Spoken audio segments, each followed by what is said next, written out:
Just setting up the live stream. I won't be long.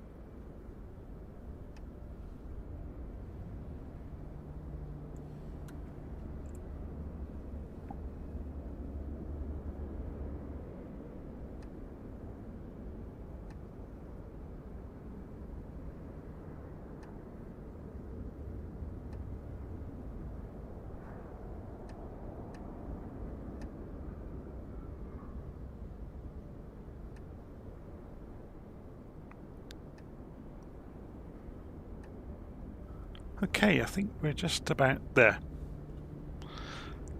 So this is the Diamond DA40, available from Orbex very soon. There's a link in the notes of the video to go and have a look at it. So I'm just going to turn the speed of the drone camera down so we can move around the airplane and have a look at it in detail.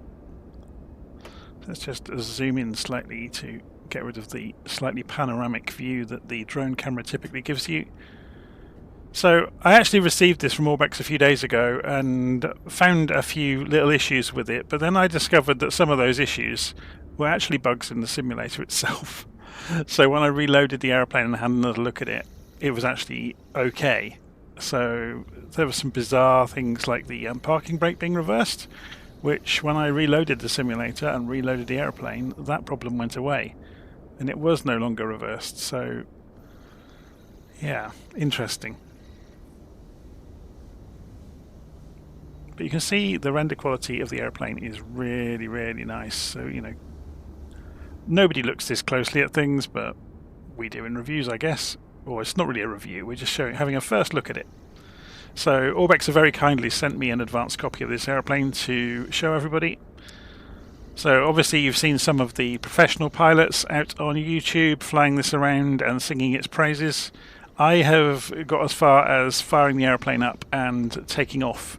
So we're going to take off and fly from Jersey and have a fly around and put the airplane through its paces. So it's really nice how it's a little bit marked up. It's not perfect, which I really like.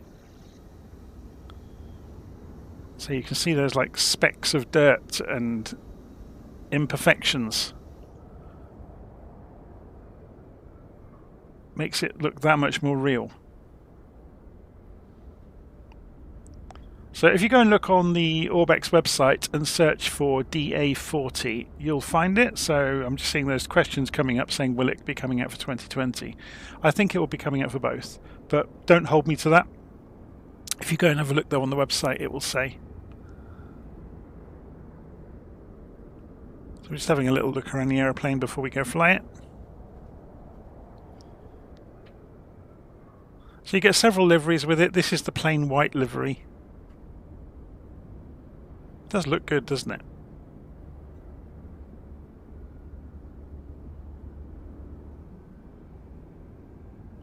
So let's go and have a look inside the cockpit and inside the canopy. And so obviously it's this hinging canopy that folds down onto the aircraft. We'll do that in a moment. We've got a glass cockpit, so G1000s, and some traditional instruments across the top of the panel there. It's always good to see both. Again, the modelling is pretty spectacular. I mean, look at the material modelling. It looks real. It's quite bizarre how real it looks.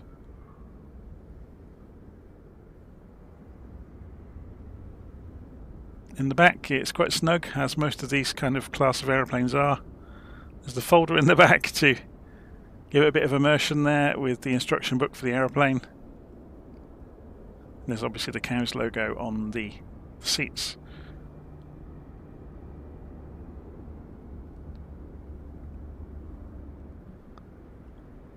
Okay, so just before we go and set off in it, I was going to just drop in here. We're looking at the Inibuilds rendition of Jersey, which is one of the Channel Islands between England and France.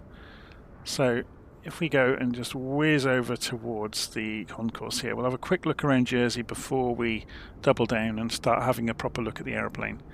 So this airport is modelled really nicely. So you've obviously got some of the old legacy hangars here, you've got the new build hangars as well. And they're really nicely put together. And inside if we go and fly in through the glass, you can see there's people everywhere. It's really nicely modelled throughout. Whoa, the drone camera's going a bit fast now.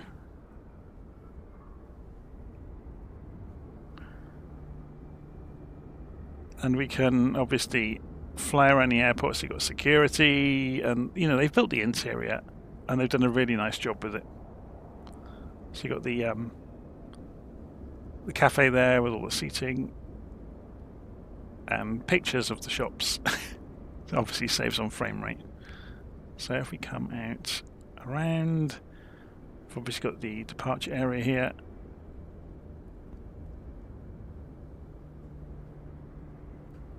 It's really nicely done. So you've got gates coming out this way.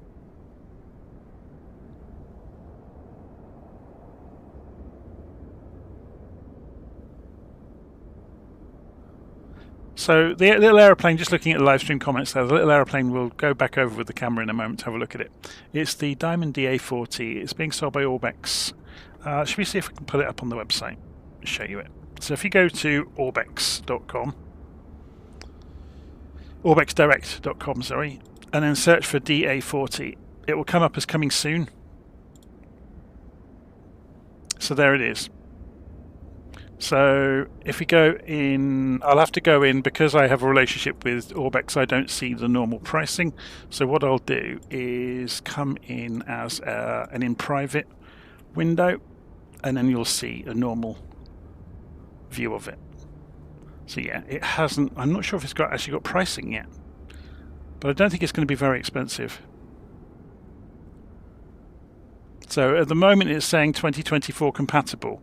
Whether that means it will work in both, I don't know. We can have a quick look down through the text and have a read of it. Yeah, it doesn't say specifically. Compatibility. Both of them. Yeah, Flight Simulator and Flight Sim 2024. Okay, so let's go over to the aeroplane, shall we? So we've had a look around Jersey. Oh, let's just go and have a look at the control tower. Everybody for some reason likes to see the control towers.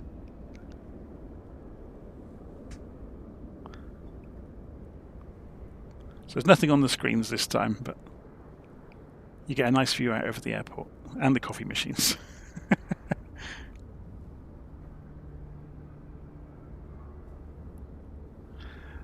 So let's go and fly back down with the drone camera to the general aviation parking area here at Jersey Airport and find our little airplane. Hopefully no one stole it, seeing as we left the door open. Or the canopy, I should say.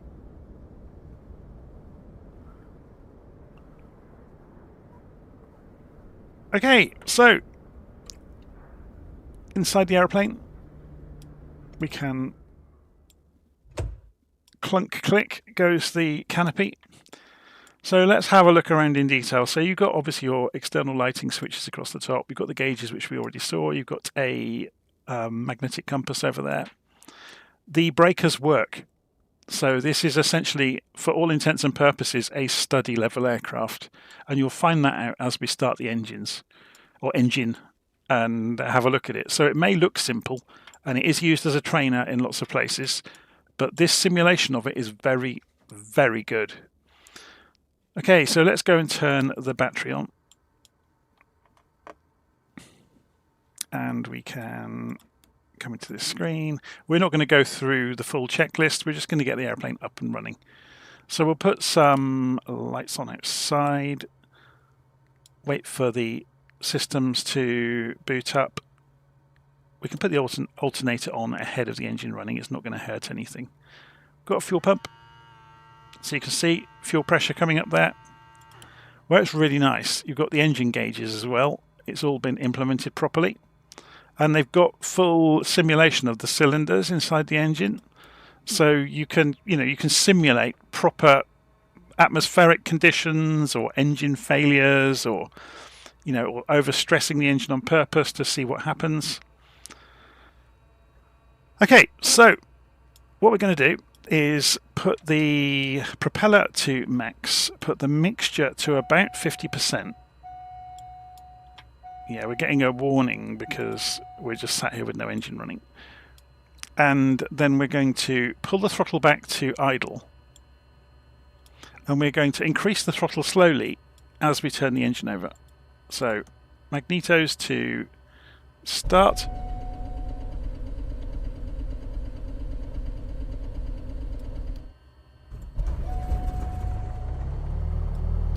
Okay, we have an engine. Now, notice it started rolling. There is a bit of a bug in it. Yeah, I've got a reversed parking brake again. No, it isn't. It's not actually reversed, but it's moving. Okay. So this is a bug in the aeroplane at the moment. I'm going to have to just be very careful with it on the throttle. And again, if I drop the engine too much, notice how realistic it is. It's going to try and kill itself. So let's go rich mixture now. And pull it up to 1000 RPM. Yeah, the parking brake is not staying on. Seems to be a little bit of a fault in the aeroplane. I'm sure they'll fix it before it gets released. Remember, this is a pre-release version. So we're going to go and put the Avionics Master switch on. It may be slightly related to the brakes as well. So I'm going to sit here on the parking brake because that will stop it rolling. Oh, sorry, on the toe brakes. So we can obviously roll the engine up to 1800 RPM. It may be that there is no parking brake on the real thing. I'm supposed to be using the toe brakes, which is why the parking brake switch in the simulator is not working. Okay, so let's go and drop down to each of the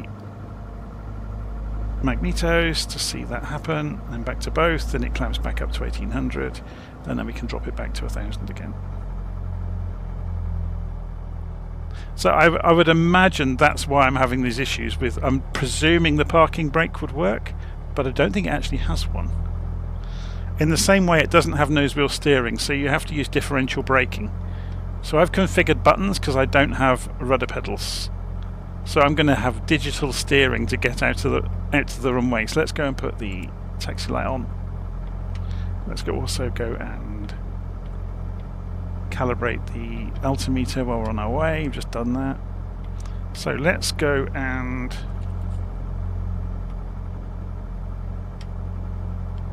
roll out towards the runway here. Once we get in the air, this is going to be a lot easier. Well, the issue is, if you look at the cockpit, I don't think there is a parking brake. Which is why it doesn't quite understand you trying to use one. And obviously Flight Simulator is a bit of a so-and-so for mapping buttons across lots of axes and functions. So unless you go and clear out all of the settings on your controllers, you might have to make a very specific setting for this. So if I show you, I'm going to bring the engine back to idle.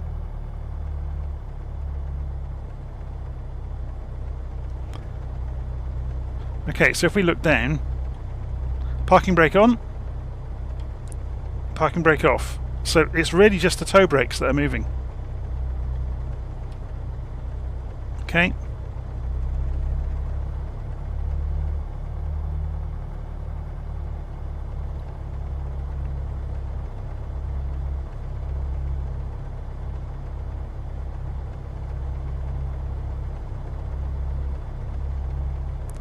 So, in the live stream chat, people are saying the parking brake is on the center console, but there's alternator air. There's obviously this parking brake here, but that is not responding to the switch. Yeah, so that may be the only issue. That it appears that I noticed this earlier. When I manipulate the physical parking brake on my controls, it is not moving that lever, but it is affecting the aeroplane, which is really odd. So maybe there's a bit of a conflict going on there. Anyway, we're not going to worry too much about that. Like I said, it's a pre-release version. There's probably all sorts of bits and pieces that the developers have noticed on top of what I've noticed. And that's a very inconsequential thing to be worrying about. So we're just going to roll out to the runway and go have a flight.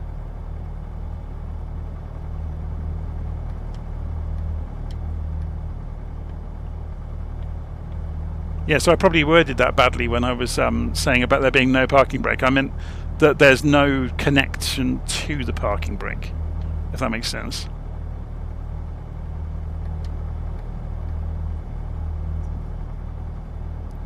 Okay, so we'll put the landing lights on, ready for takeoff.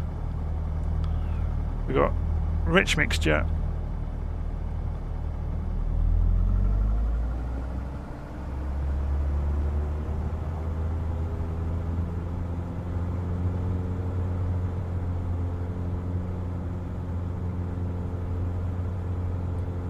So watching the speed increase. It's not the most powerful plane in the world. So we're going to gently rotate and we're in the air.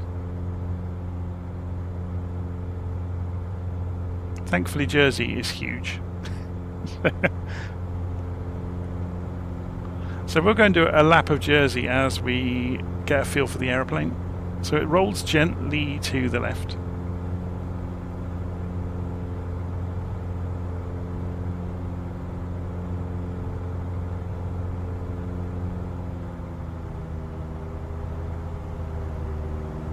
So let's get the RPM under control and the power.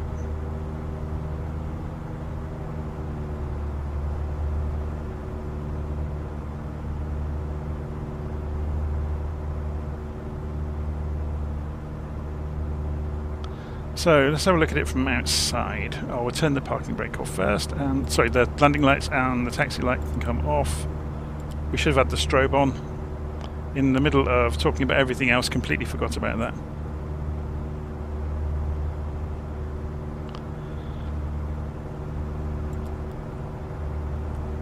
So let's have a look from outside. It sounds amazing. Notice there isn't a pilot from the external view. Whether there will be in the release version, I don't know.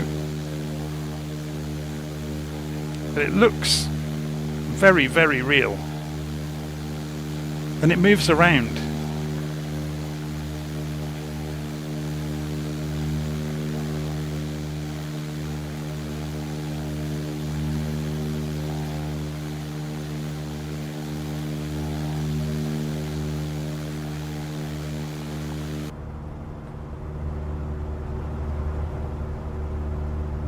So obviously the visibility inside is fantastic in this bubble canopy. So for sightseeing, it's a wonderful aeroplane. So we're going to fly off around the coast of Jersey, being nosy and having a look around. If we get a bit of altitude as we go along the coast here, so we're heading east. Give it a bit more power.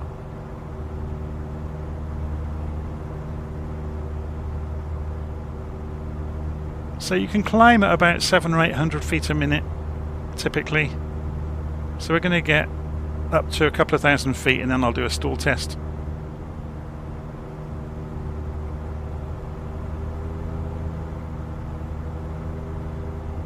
I'm just pushing the RPM and the power to see what we can do.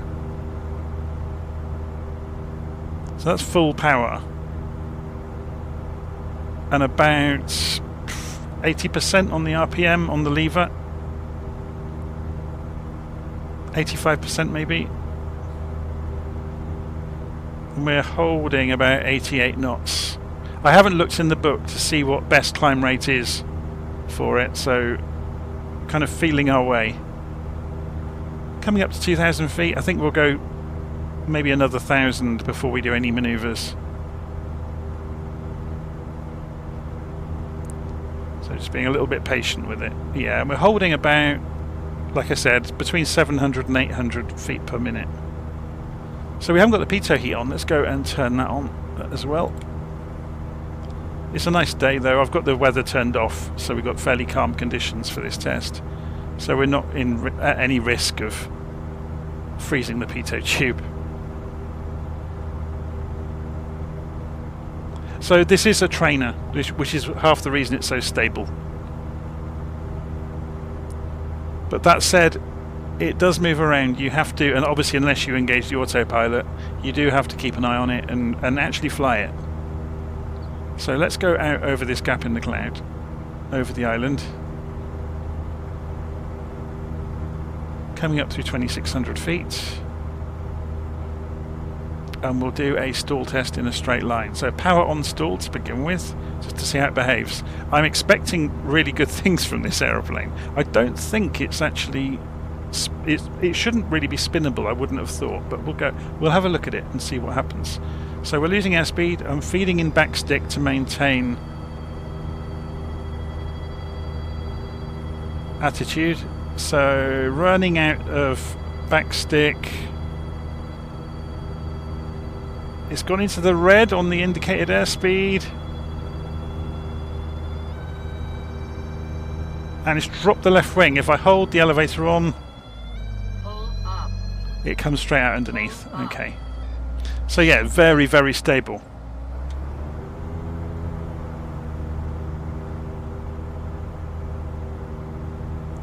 Let's go back the direction we were going originally, out over the middle of the island. Coming up to 3,000 feet again. Okay, let's try power off stall.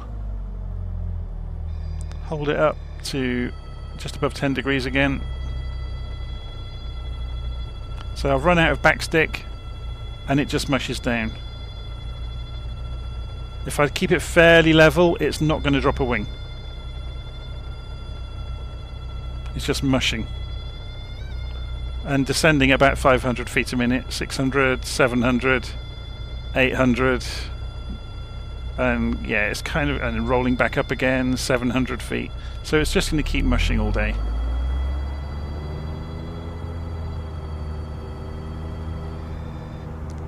Okay, there we go.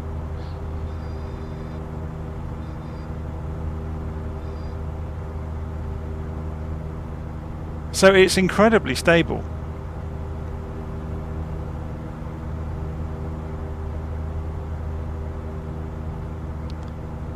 So let's try a steep left turn in a climb and see what happens with the... So we're going to feed in more and more angle of attack.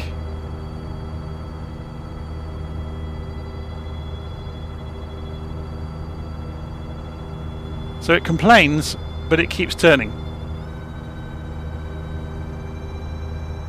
So that's maximum backstick now. So it will actually keep turning. It can turn incredibly steeply then.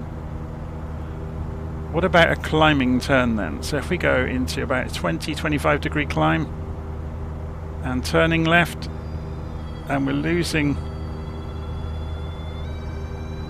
and it tucks under as you would imagine it should have done.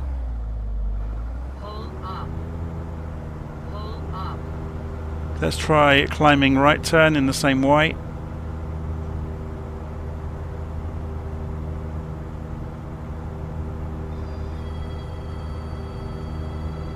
So try and hold it to 25 degrees, and it tucks under, but then is very stable immediately. Pull up. Pull up. Okay, so yeah, it's incredibly stable.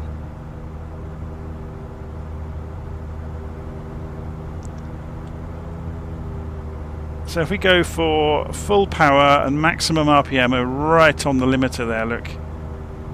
Just watching the gauges. So we can get away, I think it's about 80-85 knots seems to be where you want to be. Just, you know, through the experience of this session. It climbs, yeah, about 800 feet a minute. Okay, let's level out.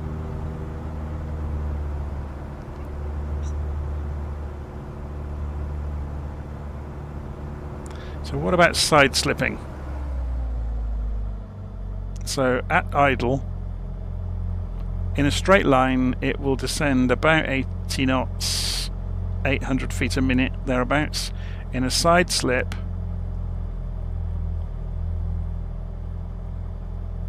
you can descend about 1,800 feet a minute. So between 17 and 1,800 feet a minute. Okay. So let's try that all the way down to the airfield, and then we'll just fly a circuit afterwards. We'll do a touch and go. So we're on side slip it, push the nose out to the left, right wing down. So we've not tried any low speed manoeuvring yet actually. Before we do this, let's turn away from the airfield. So we're within flaps range now, so we're going to go full flaps. Let's see what they look like outside. They're huge flaps.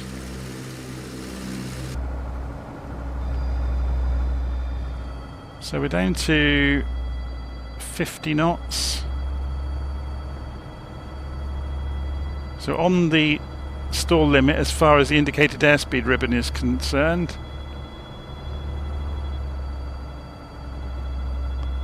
So we can get down to about 40 knots, or just above 40 knots. Obviously that's not the sort of thing you want to be doing.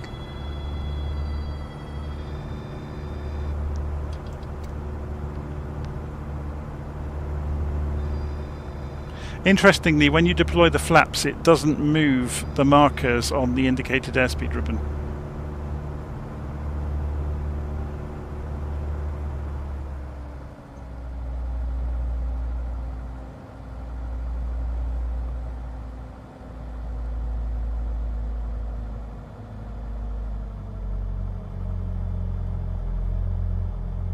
So we're coming for touch and go, then we'll do a left circuit just to see how it behaves flying, a fairly accurate circuit.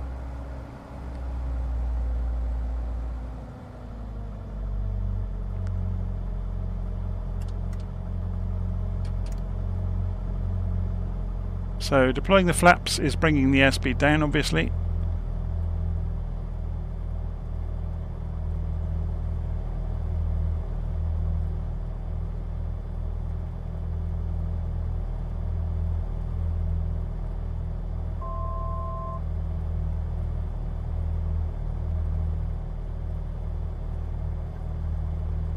This is as much a test flight, isn't it, as anything else?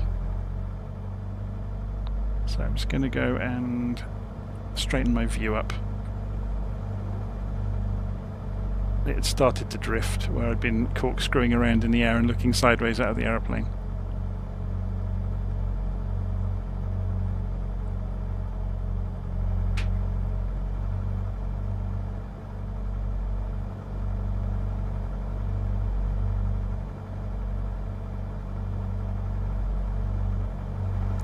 The sound of the engine is very, very good.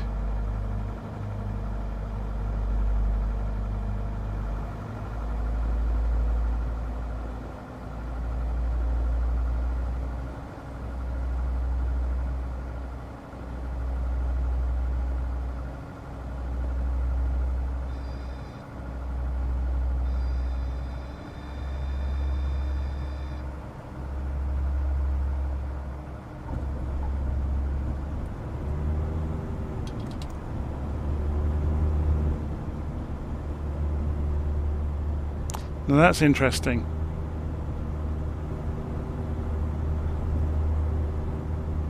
It's not liking me giving it so much power that quickly. It almost died. I guess it's flooding it. And that must be the cylinder simulation they were talking about. So we are using the left tank at the moment, so let's go and even that up and go for the right tank. So we're still flying away from the airfield. Come up to 1,000 feet. And then we'll make a left turn.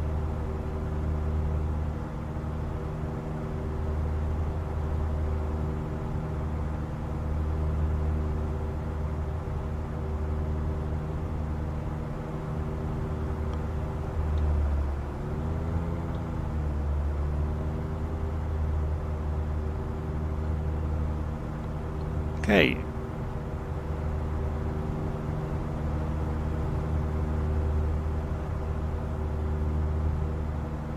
So what's the actual runway direction here at Jersey? It's before it goes too far. So 263 and 83 we're looking for. This started to barrel in on itself. Like I said, it moves around under manual control. You need to be careful.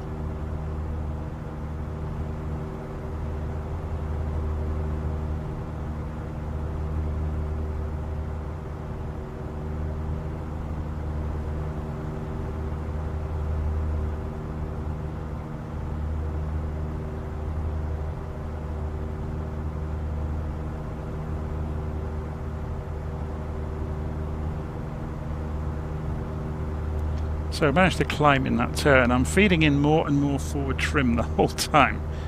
So it's probably going to do about 120 in a normal kind of cruise. So we're bringing the RPM back to sort of 2200. Manifold pressure back to about 22. And it seems really happy just to tootle along.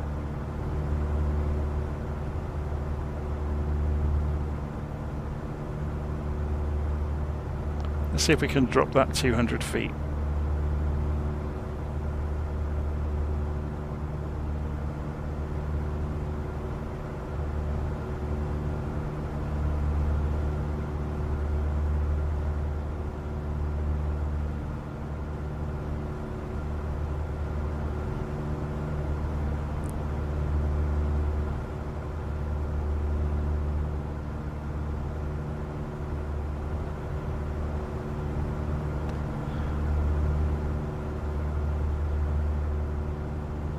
Okay, so rather than do a full stop landing, what we'll do is go another touch and go. Let's go and fly over to Alderney to try out the autopilot and everything as well. So power back. Let's descend. And here we go with the interruptions into the live stream. It's always the way.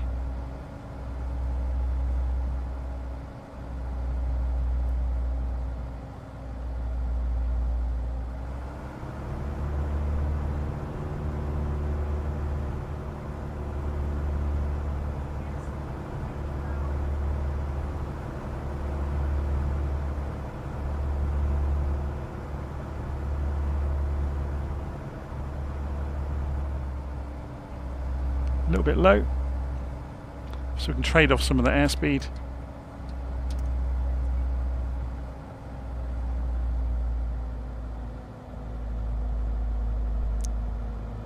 So kicking the flaps in there, look, gave us a tremendous amount of lift.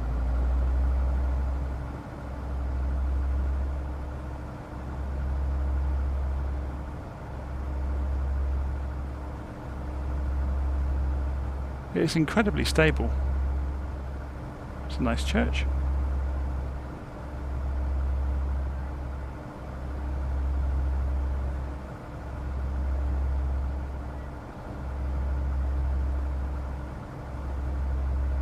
It's gone a little bit low.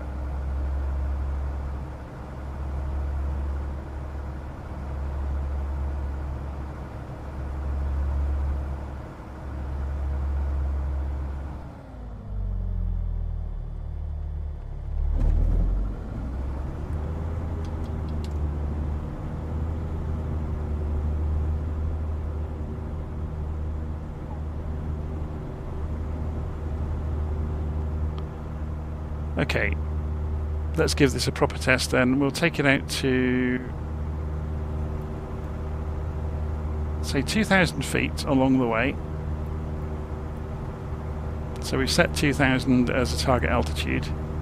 If you look on the map, to fly out towards Guernsey, we need to fly about 315 degrees. So we're going to do a gentle right turn as we're coming out.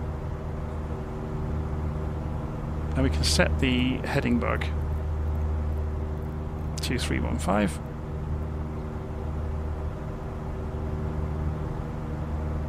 And if we go for just just trimming the elevator so I can look away for a moment. So heading mode on the autopilot, put the autopilot on.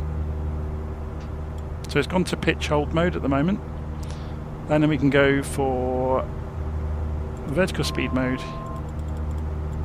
We can control with the up and down buttons what our vertical speed is, so we'll go for 500 feet a minute. So it should climb, or we've somehow got to 3,000 feet there. I've set it for 2,000. So we're holding 315 degrees. Let me turn the head tracking off for a moment. So you can see over on Guernsey there's a VOR, so let's try that out. So 109.40. So we'll change the CDI mode over to localizer, and we'll change the frequency of nav1 to 109.40 and switch that to active, and it should come alive. There it goes. Switch the course round to point towards it. So when the CDI is in the middle, we'll be pointing straight towards it. So it's almost exactly where we're going. So then we can just go nav mode. And it says VOR on the autopilot, and it's now tracking the CDI. And we're about to go into the cloud. So IMC conditions all of a sudden.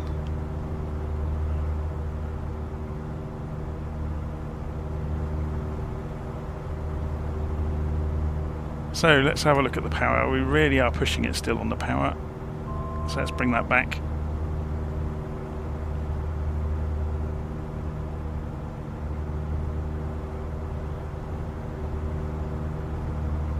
So we'll leave it at 25 on the manifold pressure in the climb. We can maybe pull the RPM back a little bit just to get it away from the limit. It's still quite happily, it's actually increasing in speed, look.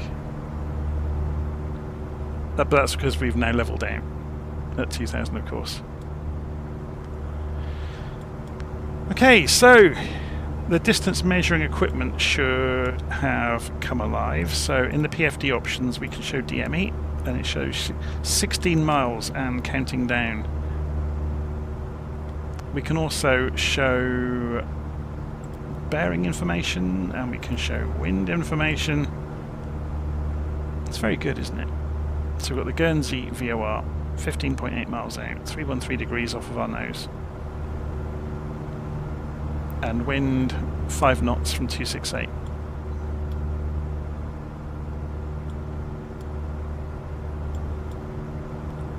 So seeing as we have the time to do it, let's go then altitude up to 3,000 feet, and we'll go for flight level change mode, so that will set the marker for the speed at the speed we are at. So then if we increase the power, that will get turned into climb rate, or that's the plan anyway.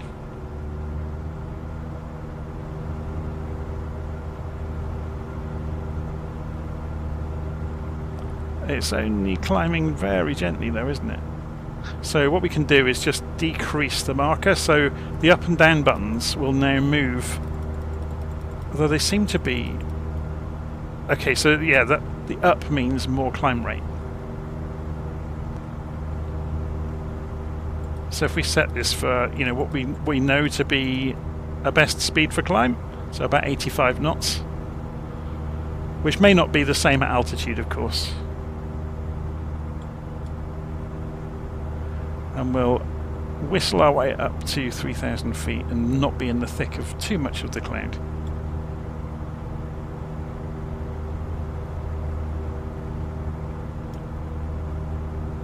So I don't have the scenery for Guernsey, so we're going to see the stock version of Guernsey, I'm afraid, but it serves as a good example. Should we cut across actually and use the ILS to come in?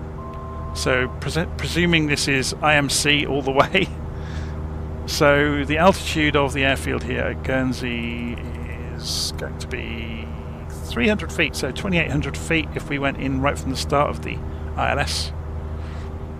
So we drop down a little bit on the altitude,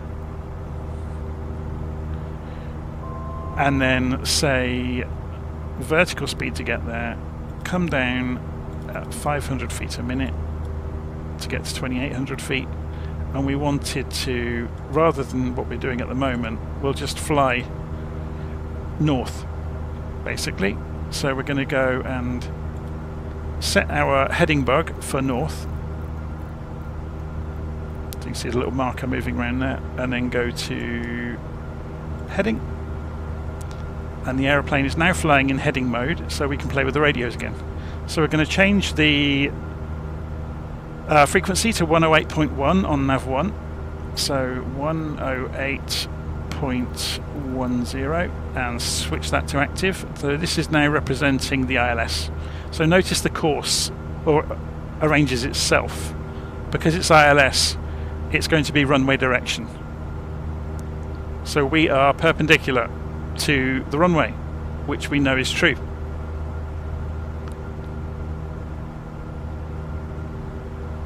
So we're at 2800 feet now.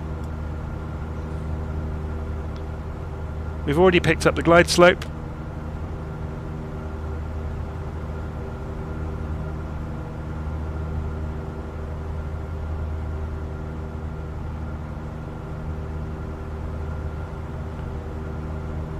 So what I'm going to do, while we're still on our way across to the ILS, I'm going to drop us down to 2600 feet.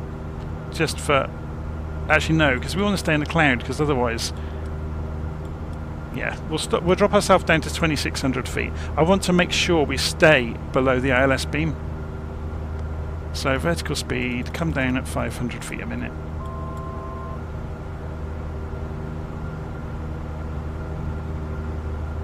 Obviously we could stay below the ILS just by turning a bit further right and being further away, because this is a 3-degree slope, remember.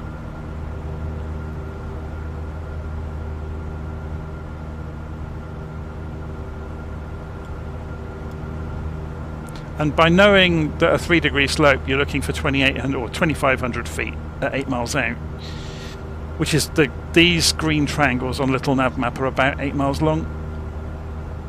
But knowing that that's 2500 feet, we could come in 1200 feet above airfield elevation at 4 miles out. You know, you just do the maths in your head. So we're going to see Sark over to the right. It's going to be probably hidden behind the cloud though. Oh no, it's right there. It was just hidden behind the glare shield.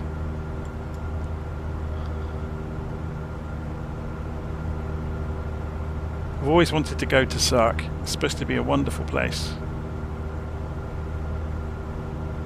Should we go and scoot over and have a look at it as we go by? It's a tiny little place though.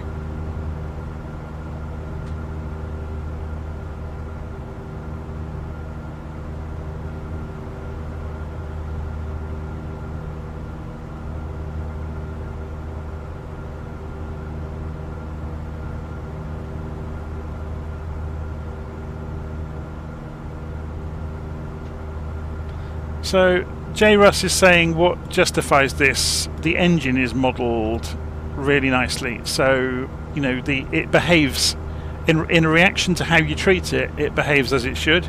Also, all the breakers work, so you can do proper simulations of real-world procedures. So pulling brakes, so you know, you can have simulating failures. So we're just coming through the glide slope. Sorry, localizer. Listen to me. Or don't listen to me, I should say. So we're just pulling it round to get it back onto the glide slope and the localizer. So getting the CDI in the middle at the same time that we're pointing the runway direction. And out in front of us, we should see the runway directly in front of us. So we're just coming up to the glide slope. So I'll hand fly it down. There's no point. There's the runway there, look, right in front of us. You see it?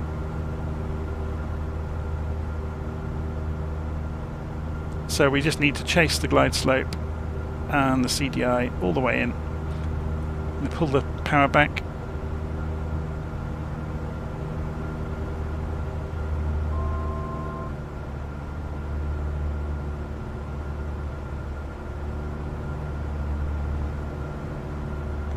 It's gone a bit above the glide slope.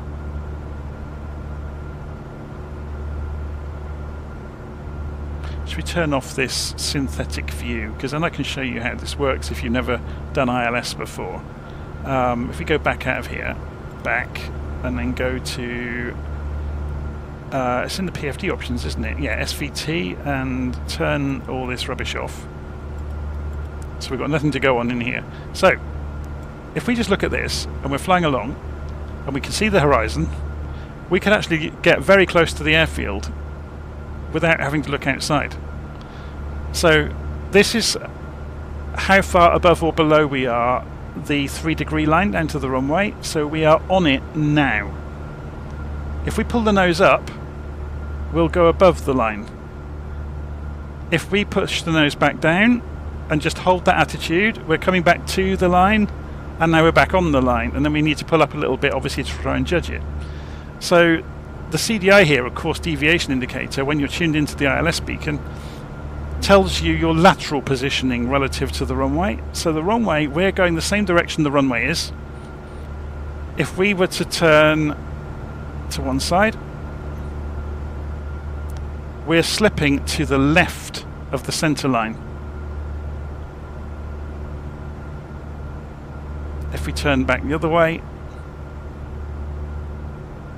we're coming back towards the center line.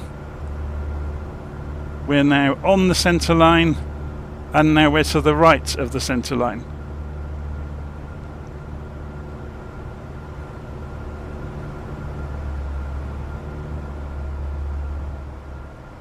Okay, so I'm just going to straighten us back up, get rid of some speed, get us back on the glide slope. So we're doing both at the same time. There's a little bit of kind of patting your head and rubbing your tummy about this. We're down to 800 feet. If we look, there we are, look, there's the runway.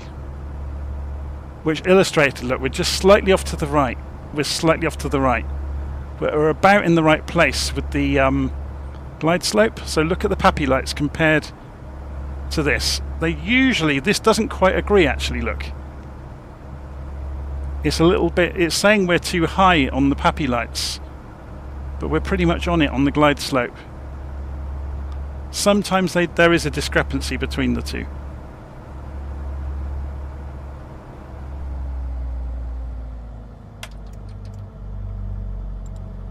We should have had the landing lights on, by the way.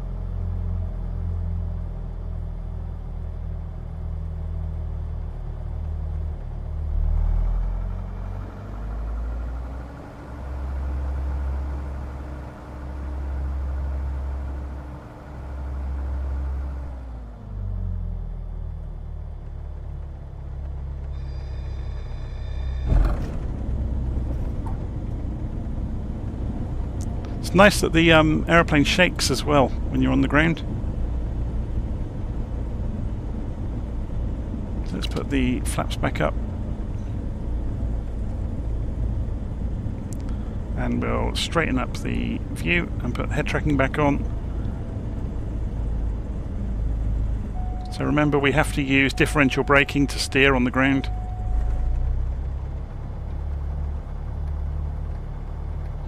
And I've only got buttons for that, I haven't got pedals, so it's going to be a little bit trial and error for me to taxi. So there you go, you saw some of the study level nature of this aeroplane. I didn't have the engine running fast enough to generate power, and it started complaining.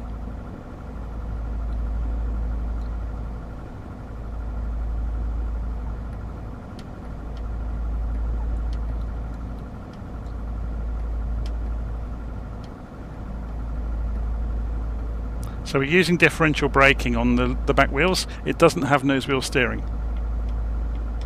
So if I had rudder pedals, I'm going to have to buy some rudder pedals, aren't I, to make planes like this more controllable. As you can see, I'm hunting around using a digital control, basically a left and a right steering button, to apply brakes to each side of the aeroplane, which is more trial than error.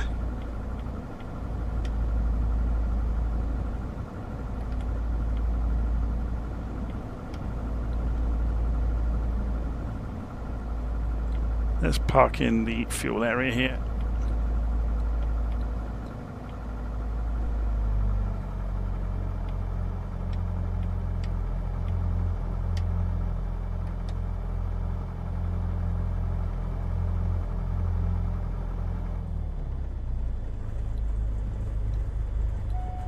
So notice, look, we get the alternator warning again because I'm running the engine too slow to generate sufficient power. And then if I pull the mixture, or so the propeller speed back, and then the mixture, and obviously everything reacts as it should.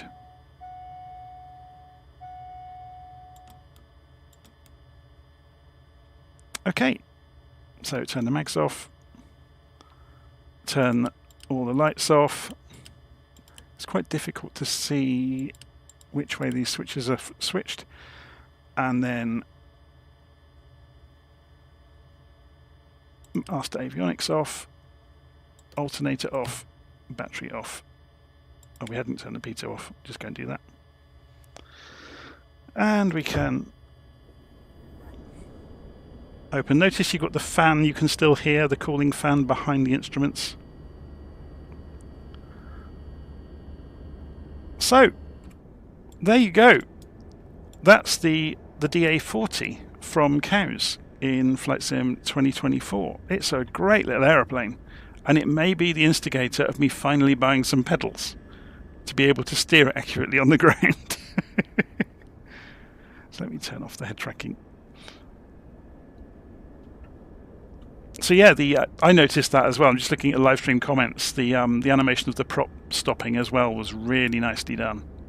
So just let's do that again, just to see it happen again. So we'll go and put the mixture, so propeller to high, mixture to 50%, and then we're going to turn the mags over.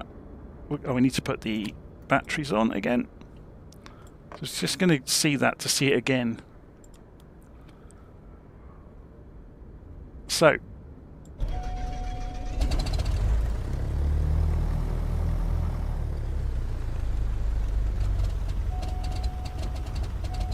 look, it's misfiring. You can see, look, it's not happy. That's the study level nature of this engine simulation. It's really good, isn't it?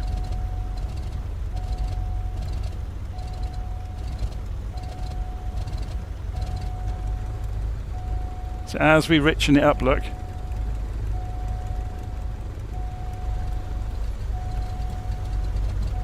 Let's pull the propeller speed back as well.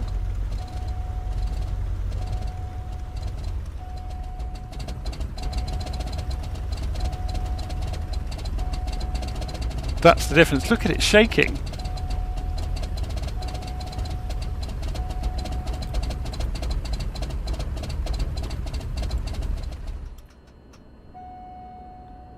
Yeah, that animation of the propeller stopping is wonderful, isn't it?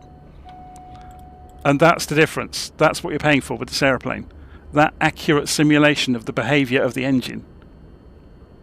And I think it's fantastic. Anyway, let's go and turn that back off again. And turn the mags back off. And there we go. So hopefully you enjoyed that. So that's as I said, that's the Diamond DA40 from COWS. You will be able to get it soon from Orbex. I'm sure you'll be able to get it from other shops as well, but Orbex have kindly given me this pre-release copy of it. But yeah, it really may well be the instigator of me buying rudder pedals at last, because obviously you can see where it's modelled accurately to have differential steering or differential braking to steer the aircraft. I haven't got rudder pedals, so I don't have that opportunity.